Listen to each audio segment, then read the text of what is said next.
All right, so gonna do a video here real quick, and it's not a great setup or anything like that. You can see that see that radiator actually dripping. Okay, so after replacing the non-cap side radiator on this 50, I'm thinking, oh, I'm not gonna buy the aftermarket radiators. I'll just buy the OEM because we're gonna sell this bike at the end of the season.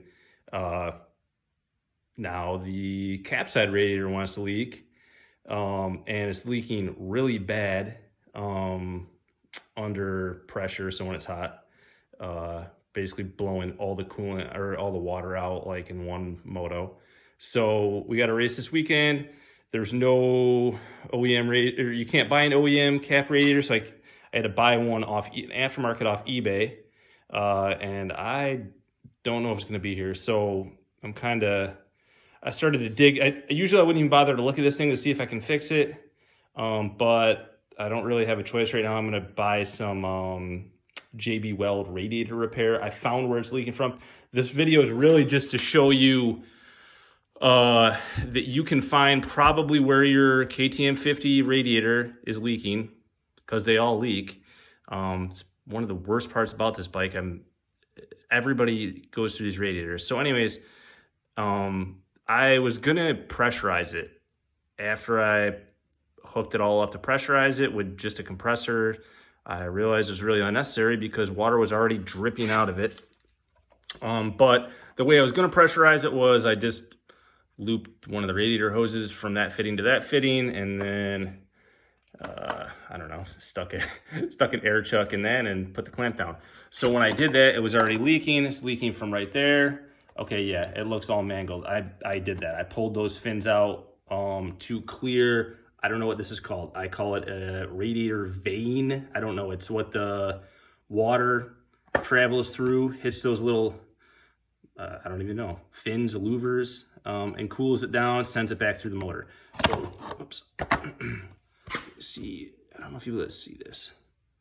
You can't. I have a hairline crack in that vein closest to the, I don't know, the side. It probably got, the radiator's really straight, but even if it got moved just a little bit, who knows? Anyways, so I pulled those fins. They didn't come out as easy as, I remember doing this on a car years ago with my dad, like a million years ago, and they just pulled right out, but these are in there pretty good. So I pulled it out good enough so that I'm gonna be able to clean that aluminum.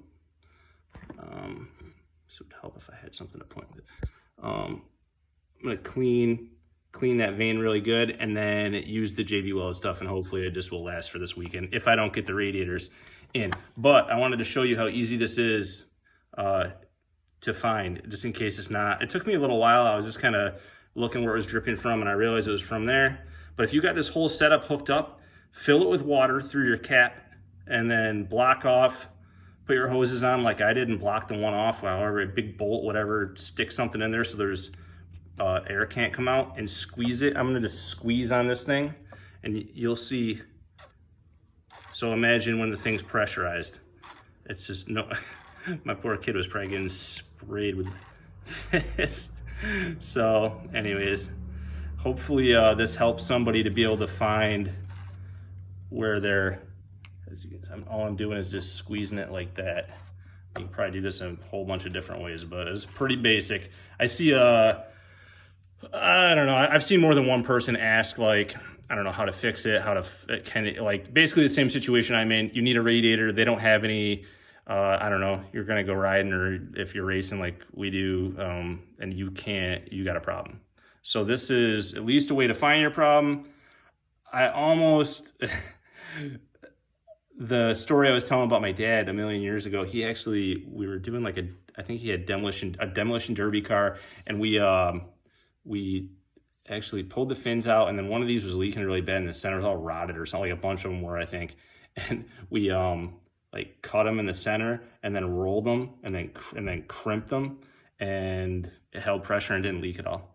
So I was thinking about doing that with this, but I'm kind of nervous that it's gonna be a disaster. So I'm gonna put some I think it's JB Weld radiator stop leak, or JB Weld radiator weld or whatever. So all right, thanks for watching, and hopefully that help somebody out in the future. And it's been a while since we did any videos. Me and Cole have been really busy riding and racing and having a lot of fun. He just got a 65.